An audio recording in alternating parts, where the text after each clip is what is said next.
Right then, Manchester United finally win a game of football and actually tactically really looked good while we were doing it as well. Actually really enjoyed watching United. Obviously not perfect, obviously still loads to go, but when you consider that we started that game with, so many players out of position, so many players in the wrong position, that you really started to see some patterns and things that resemble a football team that knows what it's doing.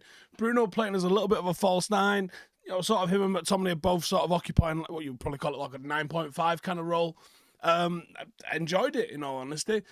Makes you think, probably could do that with Haaland, I think. Ahmad, as we've said for weeks now, Ahmad has to play. I don't know how you're picking Anthony when you got these performances in Ahmad. Absolutely has to play. And I think also Amrabat. I think Amrabat's performances have been absolutely top of late.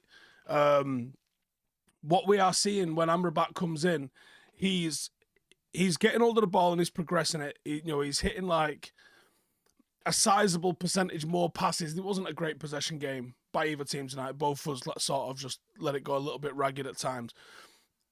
But he was getting on the ball. And I think very late in the game, I didn't see what it actually finished with. Let's see if I think I closed the thing. Let me just see if I can find it. But at some point in the game, he was like 38 out of 39 passes with obviously 97% pass accuracy. And you're thinking, this is kind of what we've been missing in midfield.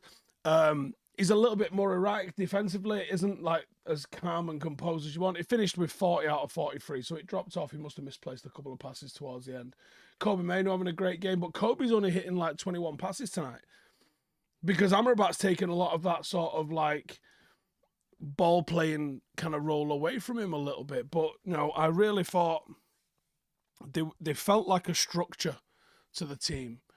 And we was getting in behind. There was gaps opening up a little bit because Newcastle play it in a way that they get numbers forward and they try and attack. And obviously we conceded a number of shots, we conceded a number of goals, but it was a largely entertaining game. Yes, two teams depleted. If it's not an excuse for us, it's not an excuse for Newcastle in terms of players missing, and United get the job done. I thought it was really interesting as well at the end of the game, Ten Hag doing his little speech ahead of the FA Cup final. Obviously, that's where he gets to talk to the bulk of the United support. Didn't look like a manager that was saying goodbye. Obviously, there was players there like Varane and that, and supposedly a couple of others that were going to be saying farewell to the fans because they're not going to be coming back, not going to be part of the club next season. But then, that wasn't a manager that looked like he was saying goodbye. Rasmus Højlund went and shushed the Newcastle fans up. Don't know if they was giving him any grief or anything when he came on the pitch. 107 seconds, I think the commentator said. I'd like to think that was more aimed at a certain individual that writes for a once great local newspaper, now disreputable online blog. I would prefer that it was at that. I saw the video before the game of some fans giving it to Marcus Rashford and him responding to it as well. When he came on, I was kind of watching him thinking, does this look like a player that is off? Looked to me like he was a willing runner tracking back, and he had a couple of opportunities he probably could have had a little bit more quality with. But I thought, his body language and that looked fine, to be honest. I think there's probably a time and a place to vent your criticism like that to a player.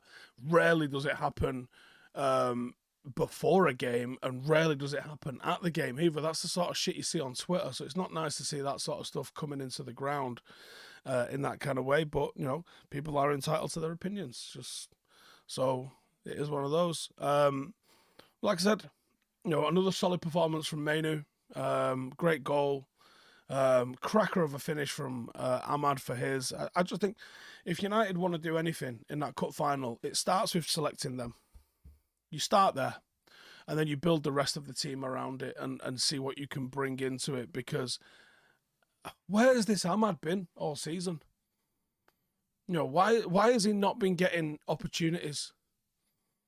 He's been brought in as a bit part player and then flung back out again, and then where's Amrabat been all season? You bring him in, play him as a left back, doesn't quite work, fuck him off. But then when he gets a couple of games back to back as a 6, we all sort of go, yeah, this is the guy that we saw at Fiorentina. This is the guy that we saw playing for Morocco. I'm almost tempted to start saying, I think it's time that we sign him. He's going to be available for next to nothing.